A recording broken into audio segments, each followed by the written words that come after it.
అవునంటే చేలు పైకెత్తండి.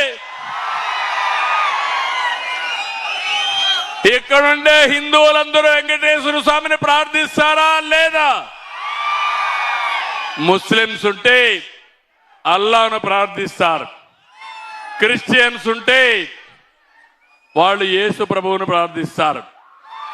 కానీ అలాంటి కలియుగ దేవుడు వెంకటేశ్వర స్వామికి ఏం తమ్ముళ్ళు విన్నారా మీరు? ఏమమ్మా విన్నారా మీరు? ఏ నెయ్యితో నైవేద్యం ఇచ్చారో చూశారా మీరు? ఏమమ్మా అవునా కదా? కెమికల్స్ తో తయారు చేసిన నెయ్యి 20 కోట్ల లడ్డూలు తయారు చేసి దేవుడికి నైవేద్యం ఇచ్చారంటే దేవుడు క్షమించాలా అని మిమ్మల్ని అడుగుతున్నా. ఇది న్యాయమా అని మిమ్మల్ని అడుగుతున్నా. ఇంత అన్యాయం చేసి ఎలాంటి సంబంధం లేని హెరిటేజ్ పైన నెపం వేసి ఆ రోజు కూడా వేసాడు. మీకు జ్ఞాపకం ఉందో లేదో? బాబాయిని చంపేసి మరుసటి రోజు పేపర్లో నారాసుర రక్త చరిత్రని నా చేతిలో కత్తి పెట్టాడు. అవునా? జ్ఞాపకం ఉందా లేదా? ఏం తమ్ముళ్ళు నేను ఏమారాలని మిమ్మల్ని అడుగుతున్నా. ఏమమ్మా మీరున్నారు అంటే ఈరోజు నేను మీకోసం కష్టపడాలనా? ఇలాంటి అవినీతి పరులు బూతులు తిడితే నేను పడాలనా అని మిమ్మల్ని అడుగుతున్నా. ఎప్పుడన్నా నేను బూతులు తిట్టానా? ఎవరన్నా తిట్టానా? బూతులు తిట్టడం నాకు తెలుసా? నేను తిట్టించుకోవాలి నా బూతులు? ఇది అన్యాయం అవునా కాదా? మాట్లాడితే బూతులు.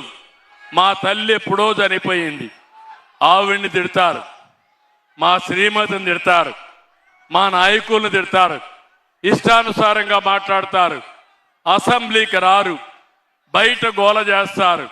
మీరు ఎన్నుకునేది రాజకీయ పార్టీని, మీ సమస్యలు మాట్లాడమని అవునా కాదా అని అడుగుతున్నా. మొన్న మీరందరూ చూశారు, 5 సంవత్సరాల రాష్ట్రం అప్రతిష్ట పాలైంది, విధ్వంసం జరిగింది. ప్రతి ఒక్కరు ఇంట్లో ఉంటే కూడా భయపడి ఇంట్లో నుంచి బయట రాకుండా భయపడి బతికే పరిస్థితికి వచ్చారు. అవునా కాదా? భయపడ్డారా లేదా? మీరు తప్పు చేయలేదు, కానీ ఎవడొస్తాడు, ఏం చేస్తాడు? ఒకడు గంజాయి తాగుతాడు, ఒకడు భూములు కబ్జా అంటాడు, పోలీసులు రారు. వచ్చేది కూడా ఏదైనా గట్టిగా అడగటానికి మేమొస్తే మా మీదకి పంపించే పరిస్థితికి వచ్చారు. ఇప్పుడు అంటారు మాకు అసెంబ్లీలో ప్రతిపక్ష హోదా ఇవ్వాలని. ప్రజాస్వామ్యం. మీరు ఓట్లేస్తే నేను ముఖ్యమంత్రి అయ్యాను. అవునా కాదా? మీరు ఓట్లేకపోతే నేను ముఖ్యమంత్రి అవుతానా అని మిమ్మల్ని అడుగుతున్నా. మీరు ఓట్లేస్తేనే అధికారం వచ్చింది. మీరు ఓట్లేస్తేనే మేము అసెంబ్లీకి వెళ్తాం. ఓటేయకపోతే ఊర్లో ఉంటాం. రాజకీయ పార్టీకి కానీ ఎవరికి కానీ ఇదే వర్తిస్తుంది. అవునా కాదా?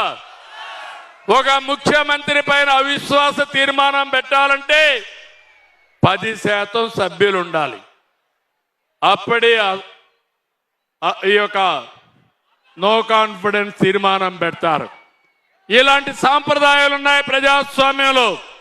ఇప్పుడు అంటాడు నాకు ఆ ప్రతిపక్ష హోదా ఇచ్చి తీరాలి. ఇవ్వాలని మిమ్మల్ని అడుగుతున్నా. బెదిరిస్తే ఇవ్వాలని మిమ్మల్ని అడుగుతున్నా. ప్రజాస్వామ్యంలో జరిగే ఏంటని మిమ్మల్ని అడుగుతున్నా.